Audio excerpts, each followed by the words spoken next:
It's not right. Oh, it's plenty right. Hello, everybody. And welcome to episode number 12 of Gritty Reboot. 12 episodes. Can you believe it? I know I can't. Amazing. So today we will be discussing another film that I can say is a personal favorite of mine, where we're going to be doing a pair of Fright Nights. Yeah, we keep covering like some of my favorite movies. Well, I don't know if that's by accident or what. No, I think it's really the only way to do things, to be perfectly honest. I absolutely adore this movie, and I grew up with it. So I'm not really certain if it was my grandfather or if it was my sister who was a big fan of this movie. But I remember as a kid, at one point, a drawer of a VHS recorded off of TV. Bunch of movies that my grandfather had done, obviously for my sister who lived with him. And one of the movies that was in there was this movie, Fright Night. And so I watched this movie until that VHS tape wore out. Yeah. That recording off of Showtime was completely demolished by the time I was done with it. So I watched this movie a ton as a kid. I really did. So I was very familiar with it and very excited when they announced that a reboot was going to come, and I was ready to crap all over it when it came out, and I ended up liking that movie too. Yeah. So this is a good episode where we're going to talk about two movies that we both really dig. Yeah, absolutely. So this is a really fun episode because I don't get to bash and shit on anything. I just get to enjoy two really well done films. When did you first see Fright Night? Oh, sometime in high school. Sometime in high school? Yeah. Yeah. It's the thing about Fright Night is, and the first thing you'll notice about it, especially even now with like streaming platforms, but the cover art, the poster is just eye-catching. Mm-hmm. With Amanda Bierce's character and that smile, that toothy grin above the house. It gives a great vibe. And it's one of those things too, in the 80s, you would see a lot of well-done little movie posters on a VHS cover, and you'd get the movie back, and you'd never get the moment that was on the poster or anything like that, you know? And what was super cool about Fright Night is it was the exact opposite. You totally got that image. You know, you got that. And so the movie automatically rewarded any VHS hound who dared rent it. Mm-hmm. And if any VHS hound who did rent it, they were obviously very impressed because this is a movie for horror fans back before that was something that was really done. Yeah. What would you do if you accidentally discovered the house next door was occupied by something not human? Something horrifying. Something unspeakably evil. No one believes you. Mom, I didn't have a nightmare. Not your mom. They did kill a girl over there. Not your girlfriend. Charlie, is this some sort of a trick to get me back? Not even the police. Look, I know. So Fright Night was made in 1985. The year of my birth. Yeah, the year of your birth. And it was brought to us by Todd Holland, pardon me. And this was Todd Holland's directorial debut, but he'd already been a pretty experienced writer. And this screenplay garnered some attention throughout Hollywood. And I think they made this, I want to say the budget was, $5 million, I think is what the initial total was for the production. Actually, it's 9.5 million. 9.5. That's where I got the 5. They used about $1 million in special effects. Yeah, no, you can tell this is not some cheap direct-to-video sort of movie like that. This is a definite Hollywood horror film. It's the first vampire movie to spend $1 million on special effects at that time. And that makes sense. For the 80s, this is certainly a special effects feast. It really is. And it's Tom Holland. Oh, it's Tom Holland? It's Tom Holland. Tom Holland. I knew Holland, so I know I knew the Holland part. I wasn't getting it wrong. So it's Tom Holland. And I even listened to an episode of his podcast, and I still screwed up his name. I am destined to screw up people's names. It's just a curse, gentlemen. So I think one of the things I always loved about this movie is our lead character is a horror fan. Straight from the get-go. Yeah. Because this movie talks about a phenomena that was very, very popular in the 70s and the 80s, and that's a sometimes local, but a lot of times national, like Elvira or Joe Bob, but a TV host, basically, who introduces a horror movie. Because any of our younger listeners out there, that's just how it worked back in the day. Mm-hmm. You would have a horror block of entertainment, either on a local independent station or a lower end cable channel, because cable was a little bit different in the mid 80s. and they would take some cheap either Hammer horror or old Universal films or even movies from the 70s that were slashers that just weren't very successful. And they would have a host basically introduce them and talk about them and do some fun things. And that was all over the place in the 80s. And that is where we were introduced to the Peter Vincent character. And that archetype is from something that just doesn't exist anymore. Yeah. And it's something I always liked. I grew up a big fan of Elvira and Joe Bob as a kid. So I really absolutely loved that. I never watched a bit of it. Oh, really? You never saw any of Elvira? I've never seen any of Elvira. I've never seen any of Joe Bob stuff. Oh, man. I know Vincent Price did a little of it in his day. Yeah. Well, the thing about it was, like, Joe Bob, he was another national host. He was on TNT. He did their Monster Vision program, and that was a little bit after Elvira. And he had a completely different thing. Obviously, he didn't have giant breasts hanging out of a dress to help present a movie. But, you know, he did, like, you know, gun fu, machete fu. You know, he had a lot of fun things he introduced and made horror movies a really fun experience. I remember the first time I watched Monster Vision, and I was like, oh, he likes the kills too, or he likes to talk about which ones are the best ones. I thought that was such a unique thing as a kid. You know, this is before I ever found Fangoria or anything like that.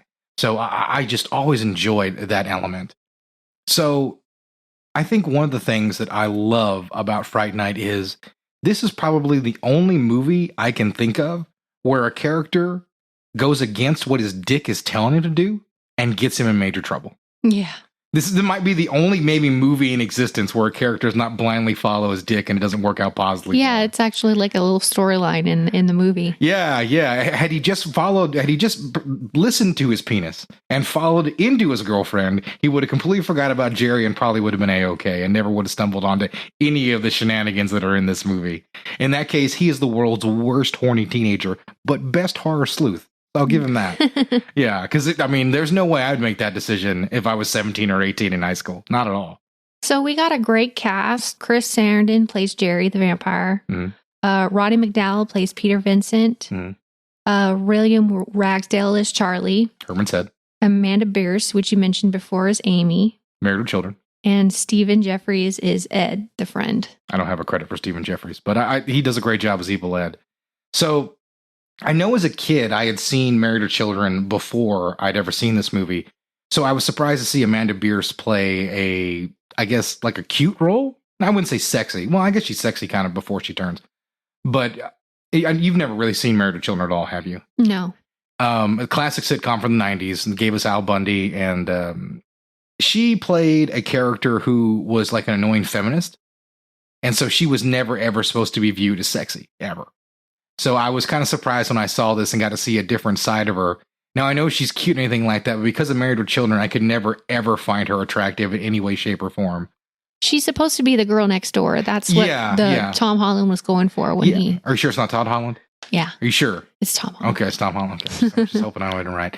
So, yeah, and then she does have that girl next door appeal and everything like that. She absolutely does. And I love that look from her, honestly.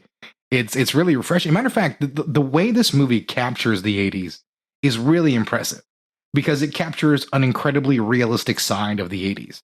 You know, like you watch Stranger Things today and like, yes, there was fashion like that, but that's not what the 80s was really like. Mm-hmm. You know, I love the way Brewster's house is, the way his mother is, because I feel like that was like every suburban white house in the 80s. It just has that feel dripping with it. I absolutely love it. Like the design work in the movie is really good in that respect. Realism meets the gothic horror of Jerry's house. And it creates such a stark contrast that I absolutely love it. Yeah. Yeah. Speaking of Ed, the friend, how did you feel about him as a friend character? I mean, he's kind of like the bald-headed stepchild. Yeah, he's the third wheel, but he doesn't appear to have like a problem being the third wheel. Which is interesting, I think. He is a unique character. And listen, I think he has that immortal line, "Oh, you're so cool, Brewster," while he has the spaghetti and meat sauce like dripping from his face. Yeah.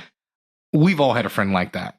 A guy that we've known who any opportunity will just openly laugh and mock us to our face. And that's kind of who Evil Ed is. He's just... They have an odd relationship. They do. But I can think of guys like that who I was kind of friends with in college or in high school. So it's not really that out of the ordinary, to be honest. I think the way he's portrayed is pretty realistic. he doesn't believe his friend, nor should he. He should not believe his friend that Jerry's a vampire. That's ridiculous and absurd. So he does a great job with that. And he's always sort of very consistent. He'll humor his friend, like when he wants advice about, how to kill vampires. But, he's always there to smack him back down like I think any other dude would in that situation. It's just how guys are. We like to bust each other's balls. And he's busting Brewster's balls. I mean, throughout really the entire runtime of the movie. Even, I feel bad he doesn't get more opportunities to talk to Charlie after he's turned, because I think he would continue to do it then. But it's just how guys are. Like, they bust each other's balls. I dig the character. I love the way he's played. It's a really good performance to make, I think, what might be a one-note character just kind of stand out. Like, the way he just says every line, his, like, high-pitched laugh, it made him memorable. He actually really wanted the part of Charlie when he first... He tried out for the part of Charlie. Oh, really? And was very upset when the casting director was basically like, "We don't want you for Charlie. We want you as Evil Ed." So he went with it. Yeah, I know. He does a fantastic job. He really does. He's in this one. Oh, I should have said 976 Evil. He's in that. Oh, okay. Yeah, 976 Evil. I know. A movie you haven't seen, but I've seen it before. Robert Englund's in it, or did he direct it? It's like a B movie? Well, yes, but not much of a B movie, like a higher quality B movie. Oh, okay. Robert Englund's involved in some way, shape, or form. I haven't seen it in a very, very, very long time. So this movie is kind of set in the suburbs. Yes. Why would a vampire move to the suburbs? You probably got a great deal on the property. I mean, that's got to be it. Well, why wouldn't a vampire stay in the city? Well, I think first off, you would need a place to have like a lair. And his mythos appear to stick pretty close to the original kind of Dracula mythos. And fun fact about the Dracula mythos, you go back and read the book, Dracula doesn't really have an aversion to sunlight. He doesn't care for it, but it doesn't kill him. That wouldn't come along until F.W. Murnau put it into Nosferatu in the 1920s. But Dracula did have to sleep in the earthly ground of Transylvania.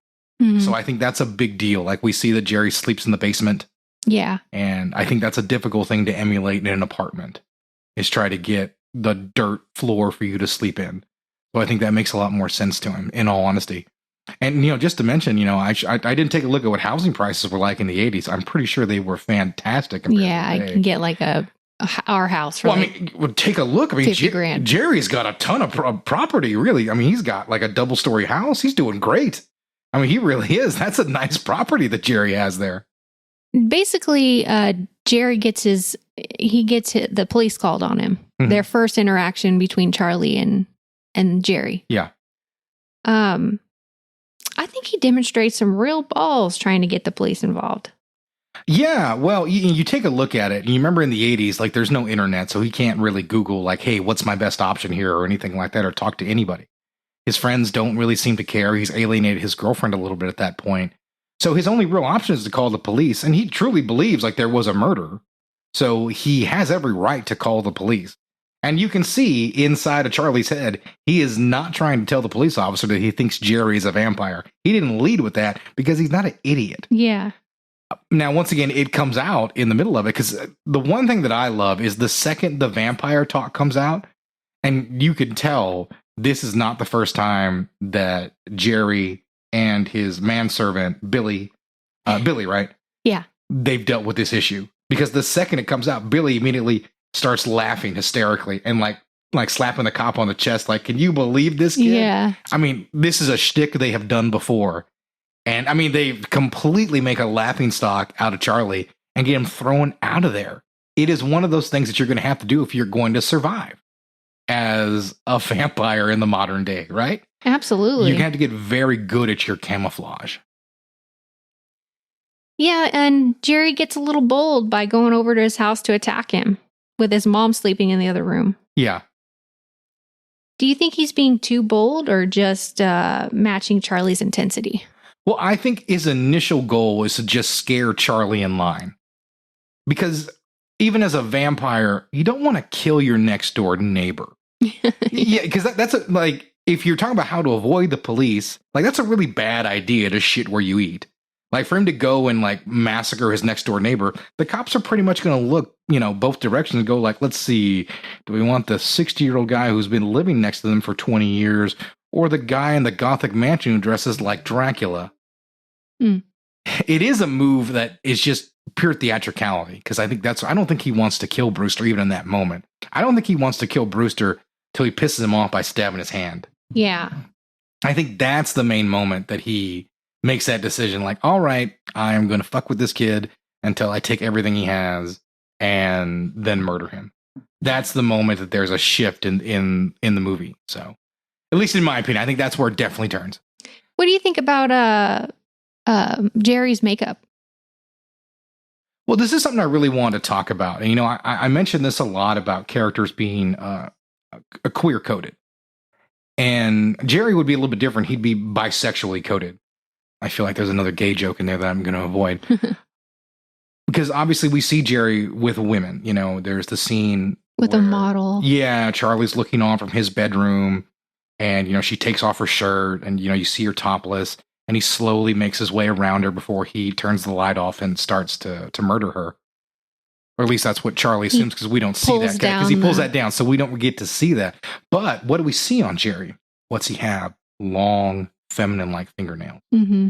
A delicate features on his face that are perfectly manicured and almost a more feminine-like look with a little bit of makeup. Am I right? Yeah, he does look like he's wearing a little makeup. Yeah, and more so than just movie makeup. He looks like he actually is wearing some makeup.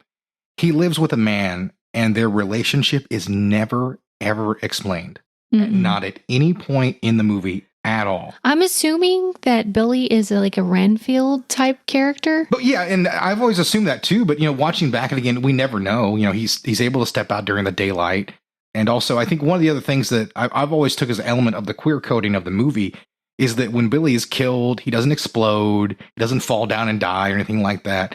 I've actually had this theory passed on to me, so this one isn't my own, about the way Billy completely disintegrates. Like he becomes, a shell of a man. Everything is sort of drained out of the life force brought out from within, right? Yeah, he's a nothing character. Yeah, I've almost had it compared to like what AIDS does to you. Slowly, tearing your body apart from the inside. And almost aging you before your time. And like that's sort of a parallel in the way Billy's death is sort of portrayed. Another element of the queer coding of Jerry's character. I think the one other element that I really want to make a case for in that is that I think in this movie, the Jerry character is attempting to steal sort of the heterosexuality away from Charlie. Like, 'cause he's going after his girlfriend. Mm-hmm. He's going after his girlfriend. He's a younger man going after her. But you and I both know it's not about the girl. I mean, there's this weird little subplot that's in there where she looks like somebody from his past. Yeah. That's why he's drawn to her. That's why he is drawn to her. But I think he ultimately is playing it out because he is playing a game with Charlie. Mm-hmm. And, I think the last scene to hammer this home about how Jerry's a bit of a queer-coded vampire is his courting of Evil Ed. Because he doesn't... Okay, let me just say, I love when a movie can surprise me. Because we've seen vampires kill people hundreds of ways. Even by 1985, we've seen it hundreds of different ways, right? Yeah. And so he doesn't swoop in as a bat, or he doesn't go for his neck. He sticks a hand out of acceptance. And he offers this new life to Ed. He doesn't just take him or slash his throat open.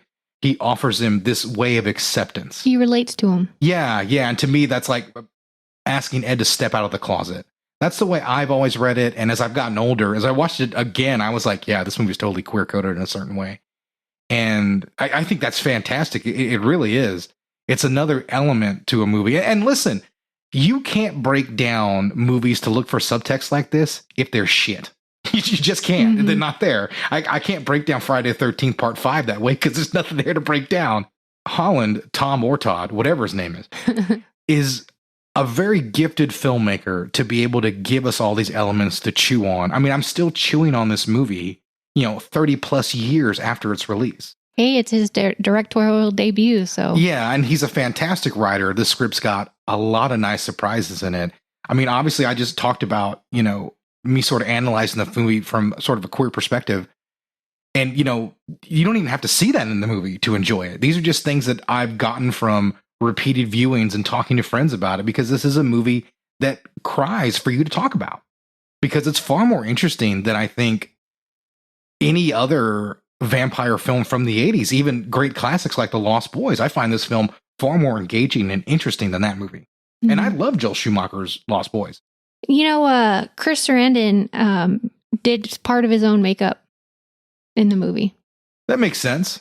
Yeah, he at times somebody would be doing his makeup on his face, and he would be doing the makeup on his nails. Yeah. See, I love the way his nails are portrayed. They really are, because you see them a lot.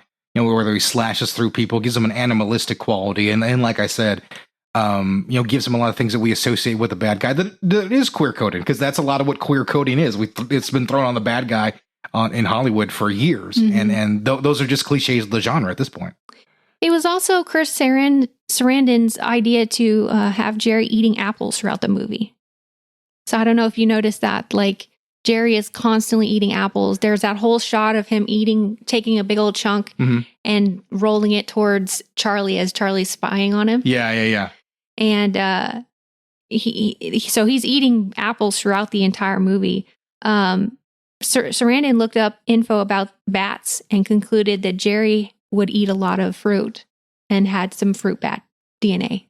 Yeah, see, these are the things that you get when you bring in a higher quality actor. Because I want to mention this. I don't know, how many facts you have about Chris Sarandon here, but I know that he didn't want to do the movie initially because he didn't want to really be associated with a horror movie.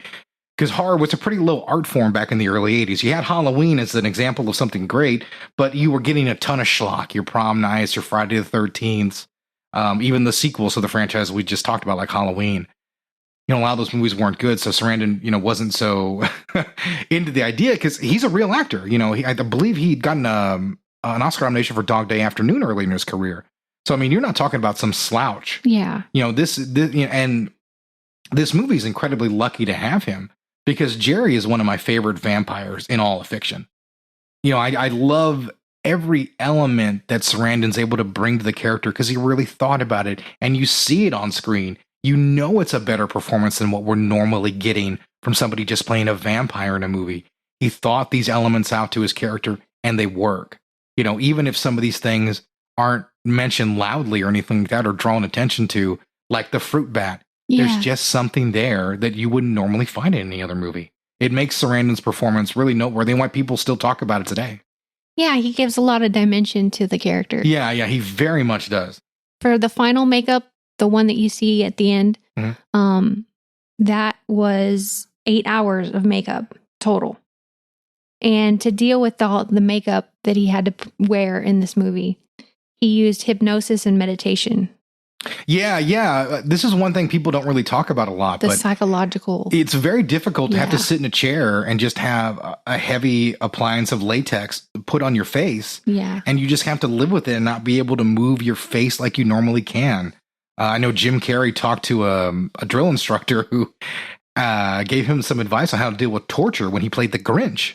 It's very difficult to do this. It really is. That makeup can really wear on an actor, especially when it's eating up 8 hours of your day. I mean, can you imagine before you go to work, you have to sit in a chair for 8 hours, and then you're going to start your 12-hour day. Yeah. Yeah. It's an incredible thing if you really think about what all an actor like that has to go through and to get through. It is very, very impressive. So we have this interesting character in Peter Vincent, played by Roddy McDowall. Mm-hmm. Do you think the movie needs a Peter Vincent character? He's kind of comic relief. Does the movie need a comic relief? This movie does. I think that's one of the elements of this is more of a postmodern vampire tale, because Peter Vincent is sort of there to poke fun at and almost kind of shit on what's come before. And where horror is at that moment, because he has a line in there that I believe he takes a moment to talk about how dumb horror movies are today and just killing teenagers with a psycho killer. And then that's not real horror. Of course, that's what somebody older would always think. I love the elements that his character really brings in, because he's able to talk about the element of where horror has been to where it's going now. And obviously his name, Peter Vincent, is a mashup of Vincent Price and Peter Cushing, two incredibly famous Hammer horror icons. And Yeah, you might want to explain what Hammer Horror is, because I don't know if our audience knows that. So Hammer Horror was basically a British production company, and they were remaking a lot of the classic horror movies in color, and they were the gritty reboots of the day, the late 1950s. Because I think Horror of Dracula, that's what we know it here in the States, differentiated, but it's just Dracula everywhere else, with Christopher Lee as Dracula, the iconic performance. That was 1958. And Hammer would last for about 10 years, remaking a number of old horror classics like that.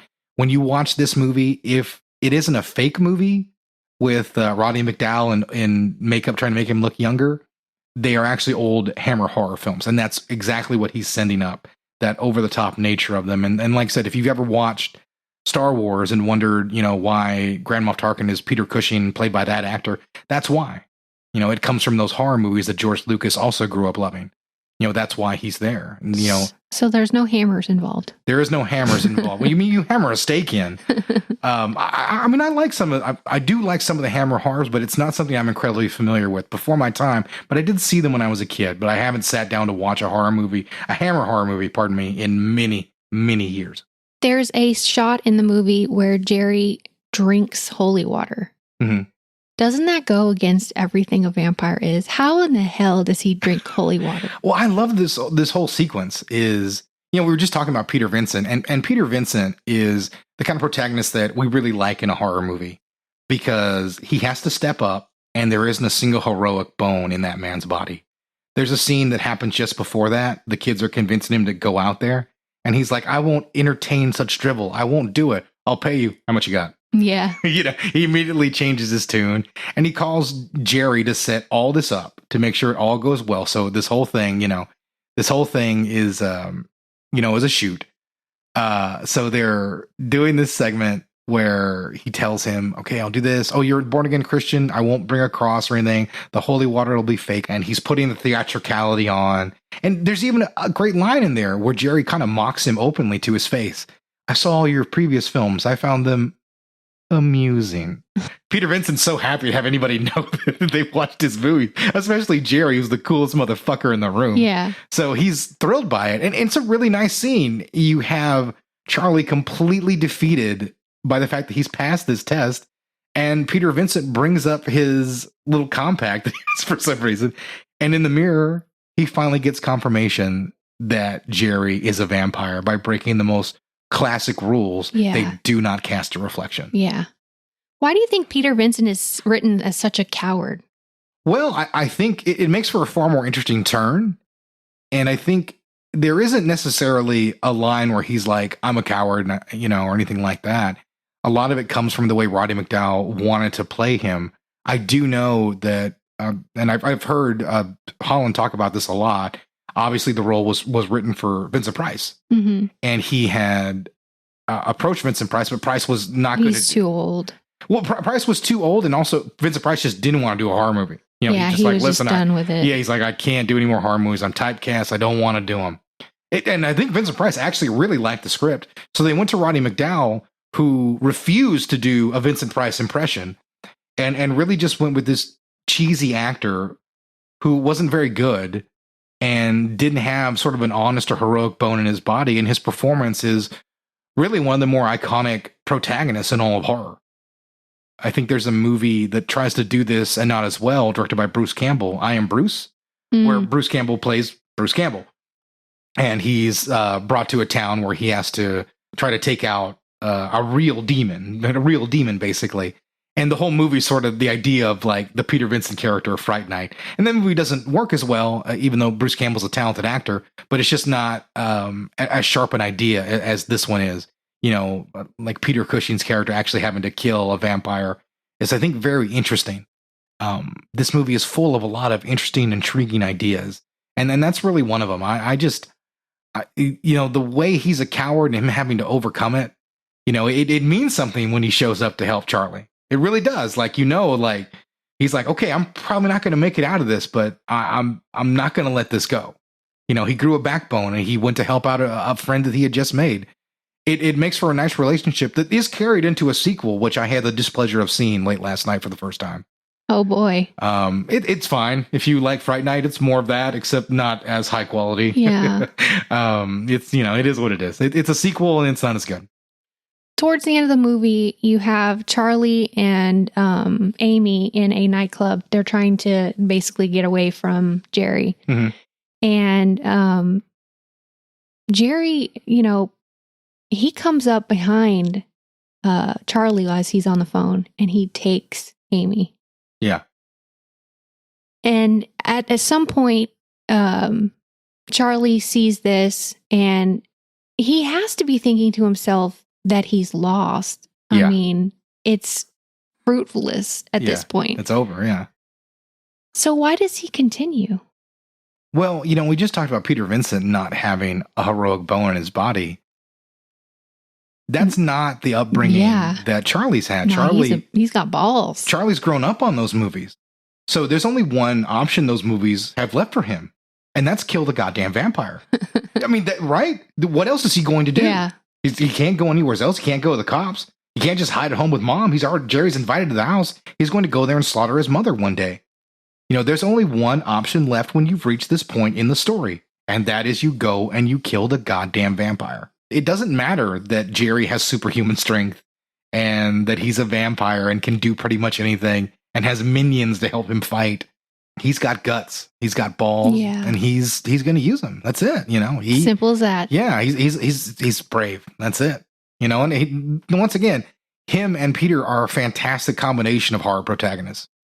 Do you know Charlie is said 62 times in this movie? I wouldn't be surprised. Everyone says his name. Amy says his name like a million times. Except for Ed, who calls him Brewster. Yeah. Charlie Sheen auditioned for the role of Charlie, but Tom Holland didn't feel like he was right for the part. He didn't have the right look. I'm not surprised. Charlie Sheen's just too cool to pull this kind of thing. Especially Charlie Sheen, if you're thinking like Ferris Bueller's Day Off. Like Charlie Sheen's like the coolest motherfucker in the room. You can't have him in this movie. You need someone who's a little bit more of a nerd. You need the man who's the future lead of Herman's Head. Well, you got the girl next door. Yeah. So it would be right to have a kind of a boy next door type feel. Yeah. And that's the kind of feel that Charlie has in this movie. Like he's not an action hero, a superhero, or anything like that. And Charlie Sheen definitely leads a little bit more to being too suave. Jerry should be the suavest guy in the movie. He is, don't worry. But no one should ever compete with him. While looking up the facts for this movie, I thought it was interesting that the movie pays tribute to Salem's Lot.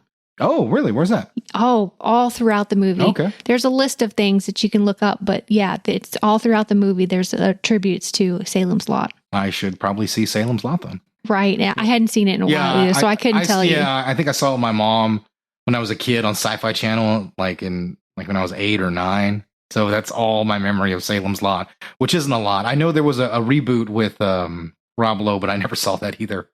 And then this movie was the second highest grossing horror movie in 1985. Yeah, very successful film. Nightmare on Elm Street 2, Freddy's Revenge. Yeah, very, very successful film. I think it was the 35th highest grossing movie in America that year. And that's fantastic for a horror picture. That's fantastic for a horror picture now, certainly then. Because the movie had expectations, but not like it did. The movie did really great numbers, which is really strange because the sequel was buried. When it came out. It barely got a theatrical release, and that's why most people don't even realize it was a Fright Night 2. So now that we've talked about mostly everything, let's get to the finale of this movie. Okay. How do you feel about the whole end sequence? Honestly, I love it. I really do. From the incredible practical effects, from Amanda Bearse's character changing and becoming that creature that we see on the poster. That effect with her smile and the long teeth is just great. And the way it's played, how terrified he is. The other kill that I really want to talk about in the movie is when Peter Vincent takes on Evil Ed. That scene, first of all, you get a real dog in there, which is great. Him coming at Peter Vincent, that's a good shot. And then he's able to put a stake into his heart and put him down. And you have a really great reverse transformation. And the scene almost where you pity him as he's reaching out for Peter, almost begging for help as he is slowly transforming back into a human. The curse is breaking. The curse is broken. This movie does that a little bit when people when vampires are killed. The remake would follow up on this idea quite a bit. But I like that idea that like he's reaching for him to any kind of mercy or whatever before he dies and is turned back to a person. It is a great effect sequence, but there's heart behind it. Because even though, like I said, Ed is evil now, like we knew him for the solid course of this movie. Might have been a bit of a jerk, but he wasn't a bad guy. He didn't deserve that. Not at all. Yeah, I couldn't say anything else but ditto. I mean, everything at the end sequence was pretty awesome. I loved all the makeup effects. It was a hard fought fight. Yeah. Because Jerry doesn't go down. Jerry makes a couple mistakes, but he doesn't go down easy. But you can tell he's surprised by Charlie. Yeah, well, I think he's surprised by Peter Vincent, especially the one moment when he has the faith in the cross again. Yeah. Because he knows that Charlie believes in it, and so he's cautious. But when Peter Vincent's able to really subdue him with that surprises him and puts him in a real bad place, and he forgets the time. The one thing a vampire can't do is forget when the sun comes up, and that's what the battle costs him. And then Jerry was in complete control, and I think he underestimated these two guys. And when the sun comes up, it's like, oh shit, I fucked up. I've got to get out of here. When he heads downstairs, we have the great sequence of, by the way, I love the bat that he turns into when you get to see it. Mm-hmm. Like Peter Vincent putting the steak in his mouth and trying to wrestle with him. And by the way, I don't know if you have a fact for me. Do you have a fact for me on that bat character? No, not really. I have a fact for you then. Oh, wow. Mix it up. So this makeup team, they came from Ghostbusters. It's what they did just before this movie. You talk about one iconic film to the next. That design was originally supposed to be the library ghost. Oh. Yeah, and Ivan Reitman said, like, are you kidding me? We can't put that scary ass shit in this movie.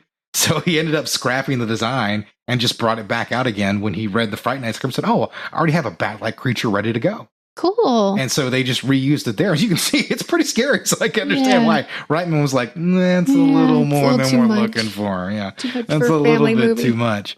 But yeah, the whole sequence of smashing out the windows and having the sunlight come in to finish off a vampire. I mean, it's a classic way to do it, but I really like how it's done. I really do.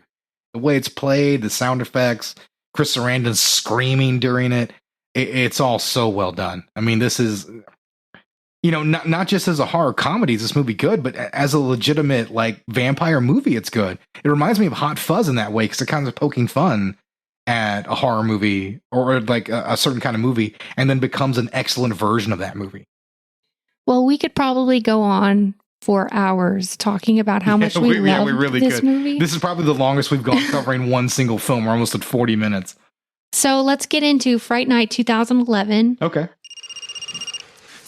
Hey, Mom. Hey, just checking in. What you up to?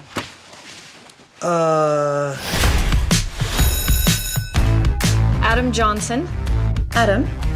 Adam's missing, right?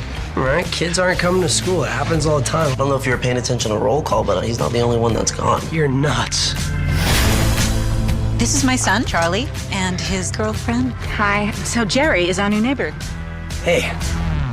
Hey. Now listen to me. We graphed up all the disappearances. That's you right there in the center next to his house. I really hate to be the one to tell you this, but that guy, your neighbor? Jerry. Yeah, he's a vampire. That is a terrible vampire name. Jerry. Movie cast: Colin Farrell as Jerry, Anton Yelchin as Charlie, Kristen Mintz-Plasse as Ed's friend, or Evil Ed, David Tennant, oh God, I love David Tennant, as Peter Vincent, Imogen Poots as Amy, the girlfriend. So, can we talk about Imogen Poots for a second? I mean, what an unfortunate name for any actor to have. Oh, I know. I just like I first saw her in 28 Weeks Later. And when I saw her name, I never, ever forgot it. She's a strikingly beautiful woman. Yeah, she really is. She really is. This is her first team up with Anton Yelchin. They would do it again in Green Room. Yeah, the Green Room. Yeah, another fantastic horror movie you guys should check out. Well, not really a horror movie, more of a thriller, but still, you guys should check it out. It's got some horror aspects. Yeah. Yeah. So last week we had a movie that was the exact same as our original film. They used the same script and everything. Mm-hmm. This movie is what we were looking for is the same kind of story, a lot of those elements, but there's a lot of surprises if you've seen the original film. This movie was written by Marty Noxon, and she was a long-time Buffy writer.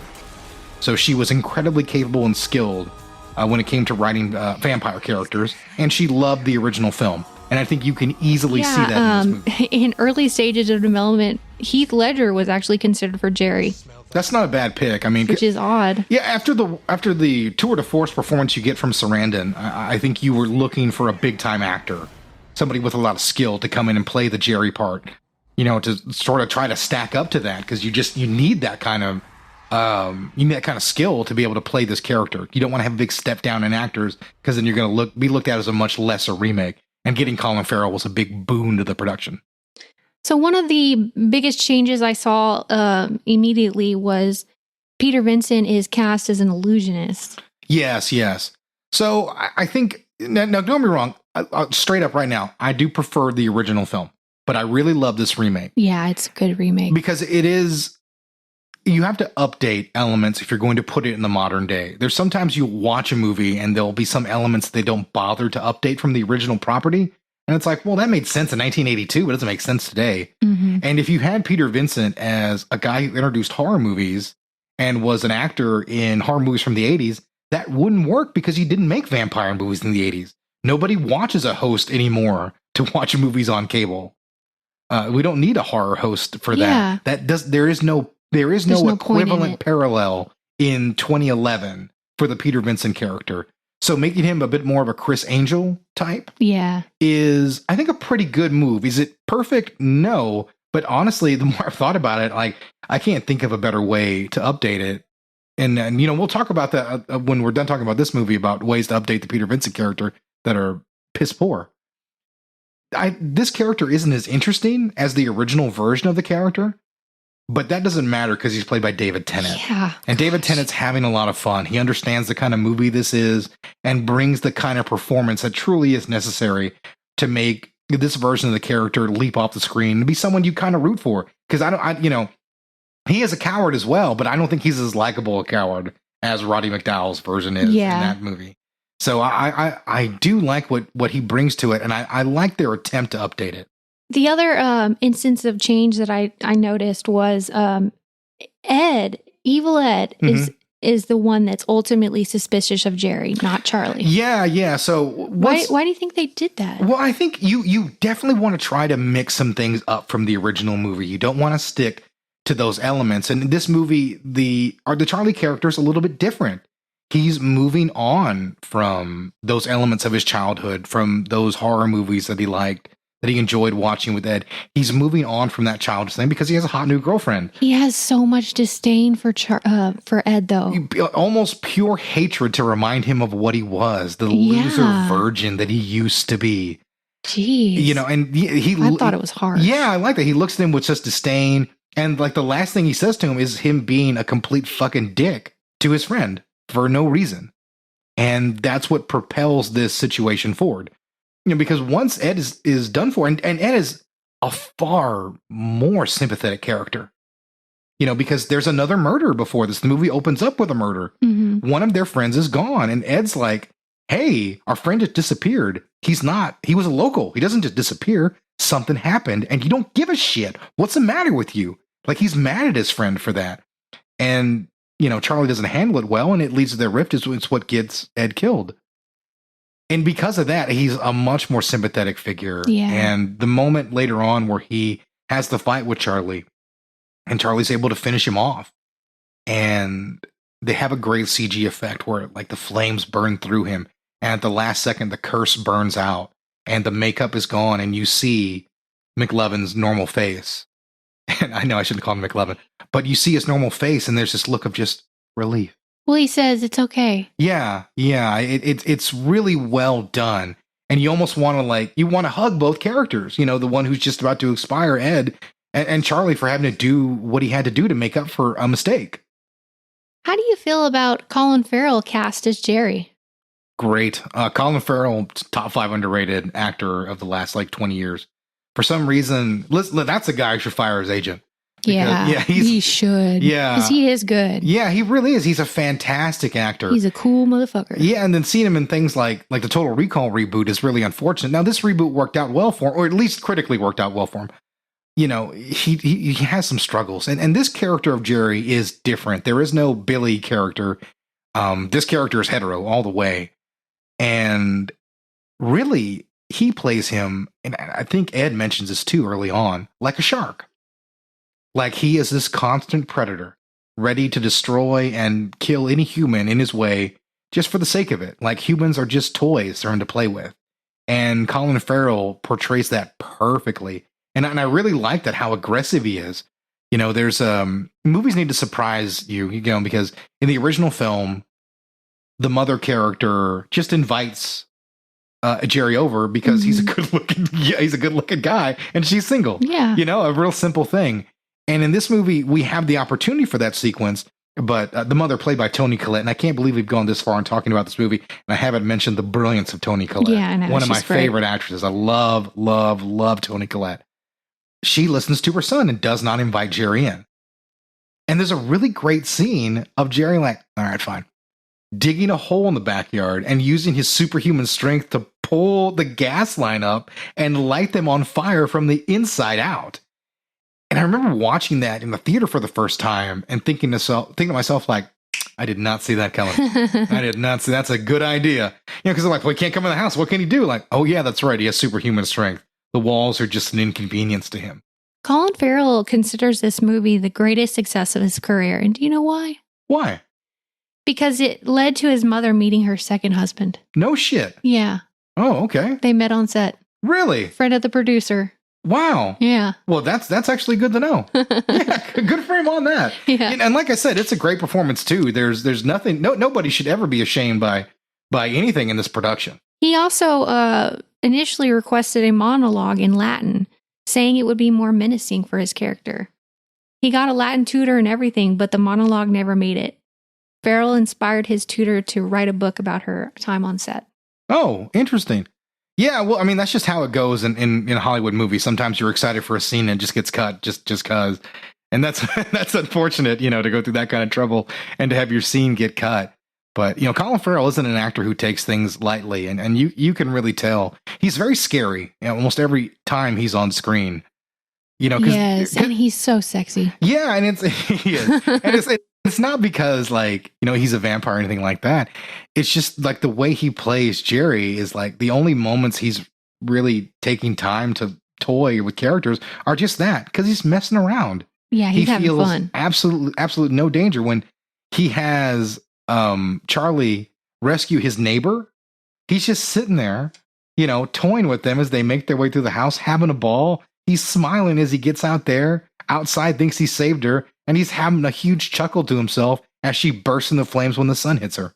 We talked a little bit earlier about Billy, in the previous movie, and that there's no Billy equivalent in this movie. Do you find this lacking? No, not really. Billy he adds some elements to the movie. I think Marty Noxon was very clever to set the movie in Vegas, because if you're going to have a vampire killing people at night, Vegas suburbs are a really fantastic place to do that. And the movie points this out a couple of times, but if you really think about it, it really is, because people have their windows blacked out in Vegas. People work the night shift because Vegas is alive all night. So it makes complete sense. You can do banking in Vegas at night. You can't do that if you live in Idaho. Yeah. You just can't, but you can in Vegas because they have to make compensation for people that work mostly at night. It's one of the few cities that you'll run into that issue with. So because of that, he is a little bit less necessary. And, once again, the character also isn't queer coded. So there isn't that element that's kind of needed. This Jerry is very much heterosexual. And even though he goes upon a similar plot line, he's stealing our protagonist's girlfriend. This is much more of a horny stealing than it is in the first movie, in my opinion. Yeah. Yeah, he wants Amy. He very much does. So he talks about her. Yeah. In a gross way. Yeah, and it makes it all the better, the way Farrell does it. Forget what he says. Yeah, I should have wrote it down, but yeah, I know what you mean. He's almost really kind of gross with something it. Like she's ripe. Or yeah, that kind of element to it. Because she would be a high school girl. So yeah. And he's an older man, clearly. Older man, it's 400. Well, so, yeah. But he's quite a bit older. It is like I said, his performance doesn't really need anybody else as another character to help him out. You can see Jerry's been on his own for a long time. He's got this down pretty well. Mm-hmm. And I think that's half the reason that this story begins, because Jerry's a little bit bored. It's probably been a long time since he had somebody catch him. Yeah, speaking of him being bored, I just love that whole scene where Charlie goes into his house to try to find Doris, the stripper. Oh, Doris, thank you. I forgot her name. Yeah. I love the tension of that movie. And I love how, like, basically Jerry is playing with his food a little bit. Yeah, that's a good way to put it. Jerry is definitely a guy who plays with his food.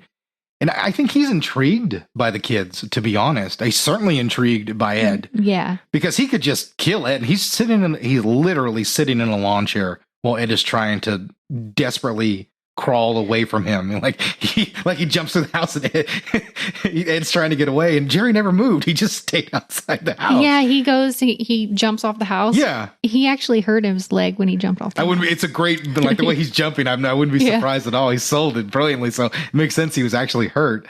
But yeah, I mean, that's an element to it. Like, he doesn't just slash the kid's throat or anything like that.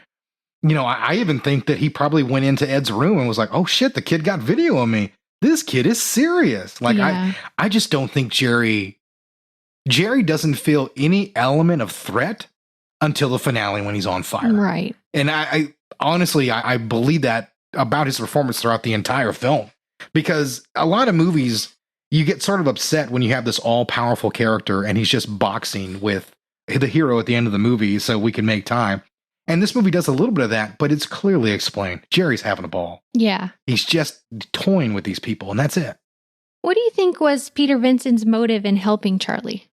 Well, it is mentioned that Peter had his family massacred by this vampire, Jerry.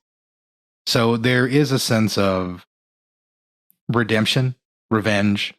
See, I didn't always make that tie-in. Yeah, the movie could be a little bit more clear about that. Yeah, because he goes and grabs that out of his safe, the same drawing of the vampire god or anything like that. I know he explained it a little bit better, but you know, that's a sequence that changes it. And also, Ginger is killed, his girlfriend, and that's a new character to this movie. And I mean, Ginger seems to be the only person that he trusts or talks to. I mean, there's nobody else he communicates with. Why are they even together? They hate each other. Yeah, I mean, but that's it. I mean, Peter is sliding deeper and deeper into this depression, and he just turns the course and like, all right, listen, I'm not going to go any further. If I die fighting a vampire, this is how I'm going to go out. Yeah. He makes a similar turn to the other Peter, and they have these similar, they're both cowards. They're both inflated upon this job that they do that's fiction, even though they aren't that character at all. They kind of want to be that character, but they can't. But they both make that decision, like, no, I'm going to be this Peter Vincent character. And it's interesting to see the two different actors play with that same idea. Now, if we thought that Charlie was helpless in the club scene earlier, I think he's way more helpless in this one because he's watching her be taken. Yeah, like, yeah. He drinks her blood there in the club. Yeah, this isn't about him. In the previous version, in the 80s film, like, Jerry is very much sending that message over to him. And then, you know, Jerry after that, you know, cuts loose, has some fun, just creates a massacre at that bar in the 80s film. Jerry almost has a bloodlust. Yeah, in this movie, you know, Jerry is a lot less concerned with being caught and doesn't really care because I think he has a security blanket that people will do anything to deny something supernatural. He's probably seen that for a long time. And yeah, like that sequence in that club where he is drinking her right in front of him as he's being dragged away. You know, I like that helplessness of it. It certainly puts Charlie behind the eight ball a little bit more in this movie than maybe he was in the other film. Yeah, I agree. Yeah, because this Jerry is far more dangerous than the other one was. Even if he, you know, I mean, he got a little bit of help from like a stake through the shoulder, you know, and that affected him. But I mean, this Jerry is super strong. It shows it fast. You know, he's able to move quickly. I mean, he's a dangerous, dangerous foe.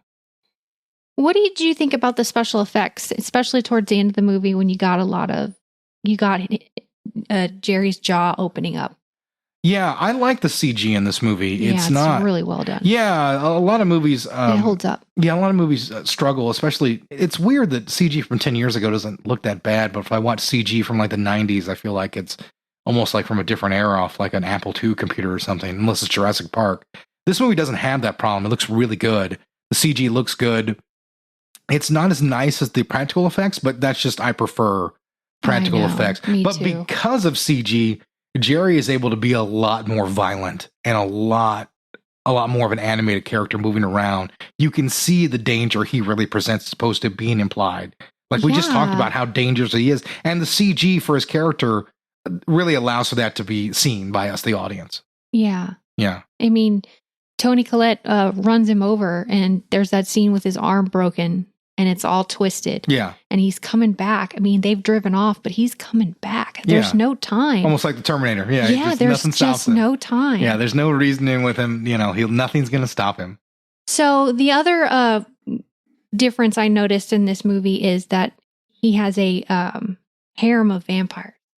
Yes, he actually does try to create a little bit of a vampire army, which I think I told you during the runtime, the very first time we watched it, like, I think it'd be a bad idea for Jerry to create a bunch of vampires. Because there's one thing you'd want as an old vampire where you appear to be the only one, is for people to start thinking there are real vampires around and creating a bunch of new vampires who are hungry and horny and, hormonal heading out there. It's probably not a good way to stay hidden. Yeah. But it does create an interesting finale. All right. So to close this out, I have a fun question for you. Okay. If Jerry from the 1985 version and Jerry from this version, the 2011 version, got together in a duel, who do you think would win that battle? Oh, man, they're totally fucking. You think so? Oh, they're totally fucking. Yeah, absolutely. They're totally fucking. Yeah. That's the real answer right there. 80s Jerry Bottoms. I think that's probably the only way it should go. And yeah, I mean, that's it right there. Obviously, Colin Farrell, if they're going to go in a fight, his version of that. I think Colin Farrell wins. He got a lot more physicality to the part. Yes, there's resiliency. You see his resiliency. There's a little bit more of classic Dracula playing the piano bit, being the suave kind of vampire in the 80s. None of that is really a part of Jerry in 2011. The last thing I want to say before we move on to reviews is I didn't know if you knew that Steven Spielberg made contributions to this movie. I did not. There are two. The first is a shot of the crucifix falling in the pool, where you see... Mm-hmm, yeah. Yeah, it kind of slowly comes after down. it dies, yeah. That's Steven Spielberg. Oh, really? Yep. The second is Jerry's 4-stage makeup. He didn't think it was scary enough. Mm-hmm.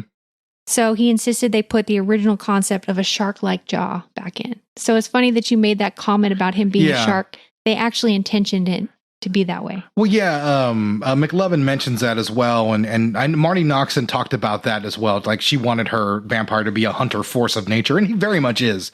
So I definitely appreciate that element. That was a good call to give him that shark-like jaw.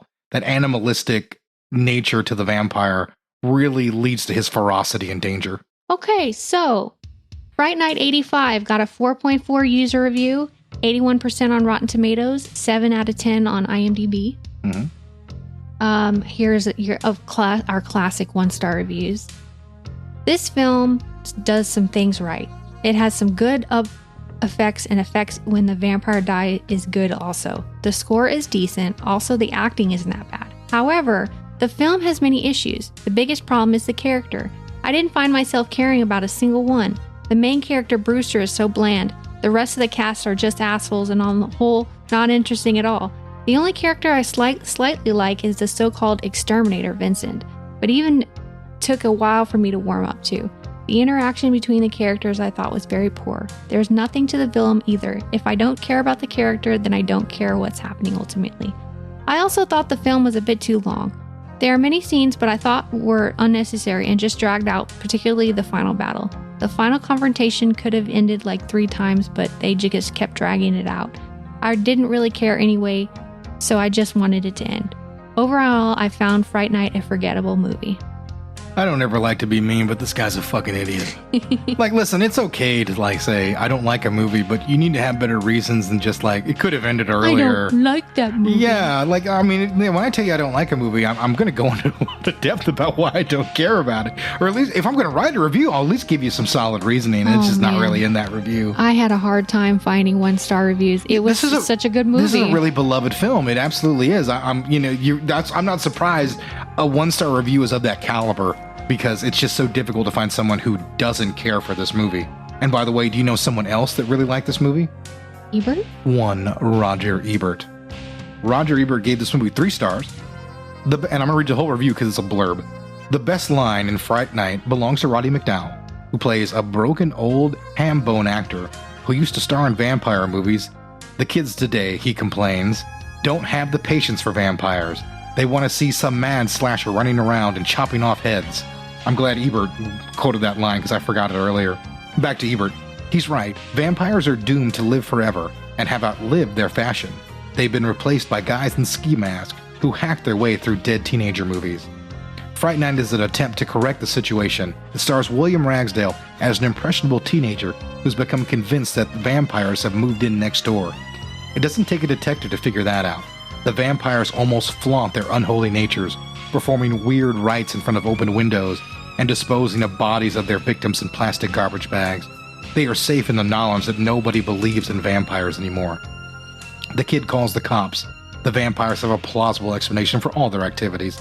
The kid claims there has to be a coffin somewhere down in the basement, and the cop warns him to stop wasting their time. And then, when the vampires start getting really threatening, the kid has no place to turn except to old Peter Vincent McDowell, the former B-movie actor who has just been fired from his TV job as a host of local creature features. McDowell knows all about vampires, how to detect, how to repel, and especially how to kill them. He knows all about being behind on the rent as well, being evicted and out of work.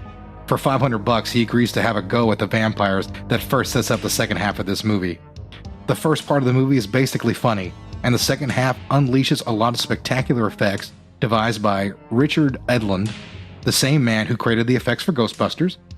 Since part of the fun with vampire movies is how bad the special effects usually are, Edlund has to walk a narrow line here, and he absolutely does. He gives us a satisfactory scenes of transformation and decompositions, and seems to know his way around vampires that doesn't overwhelm the action. Nice. Yeah. Good thoughts. Very much so. He loved Roddy McDowall and all the performances and the makeup. So yeah, he had a lot to say about Roddy McDowall. Yeah, he loved Roddy McDowall in this, and I've heard him talk about it in other parts. So Fright Night 2011, 3.8 user review, so slightly lower than the 85 version. Still solid. 72% on Rotten Tomatoes, still solid. 6.4 IMDb. And then here's your 1-star review for that. As a longtime cheering fan of the original Fright Night, which I saw in 1985 with a girlfriend, I was hoping that this remake would capture at least the essence of the original and bring back memories of a better time. I failed on both accounts. I found this movie pretentious and obnoxious in an apparent attempt to disregard everything that the original feature had going for it, except the character names. It struck me as a movie that looked at the source material and decided they could do it better, tossing out everything that made the original so memorable. Jerry Dandridge is supposed to be suave and debonair, always carrying a hint of malice. The new one is the sort of vampire that stands on the street corner and hisses. His motivations in his film make no sense whatsoever. Charlie, whom in the original was a bit of a bumbling nerd with a heart of gold, is the remake of a clueless twit that isn't even the one to realize Dandridge is a vampire. And why on earth does Mom suddenly become an action heroine? The one concession to this movie I do make is David Tennant, whom has a perfect comedic timing. Please don't bother with this one if you've seen the original. I like how he complains about Toni Collette's character, but what the hell mother is going to let some vampire tear apart her baby boy? Hello? Fuck yeah, of course she goes over there and stabs him, even to mean certain death. You don't let him kill your son. That review wasn't as bad as the other one, but it wasn't great. Yeah, both movies are good. Yeah, both movies are pretty solid. And they are... Oh, by the way, Roger Ebert, also 3 stars on the 2011 version, and weirdly enough, gives a very similar review. Loves David Tennant and the performance of Colin Farrell, and was a big fan of the effects. But he did mention not to see it in 3D. We did not mention that Fright Night was released in 3D. Didn't help it. Fright Night, I think barely made like $40 million. You could hardly tell that they made it 3D. There's like 3 or 4 shots where they throw something into the camera. They have to do those things. But you can take a look at Roger Ebert's review for yourself, because we're running a little bit long, and there's one last thing I want to talk about. Now we like to cover all the reboots of a movie, but we left one reboot out. And that is the sequel to Fright Night 2011, which is Fright Night 2, starring Jamie Murray from Dexter.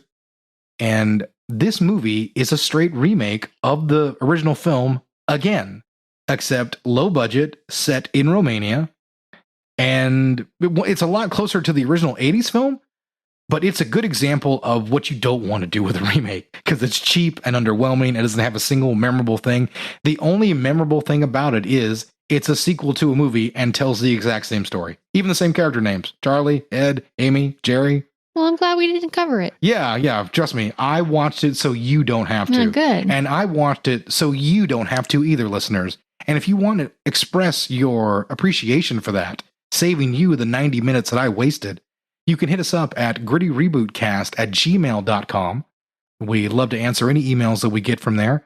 Give us some suggestions. We're on 12 episodes. We can always use suggestions. Yeah. Once again, always down with reboots and anything like that, but we're always looking for other things and other reboots and really just any other film topic to discuss. The reboots just generally get us going. You can also give us those suggestions at Gritty Reboot, and that's both at Instagram and TikTok. We answer those as well. On there a lot. You can catch clips from the show. All right. Well, I'm going to say hasta luego. All right, guys. See you around.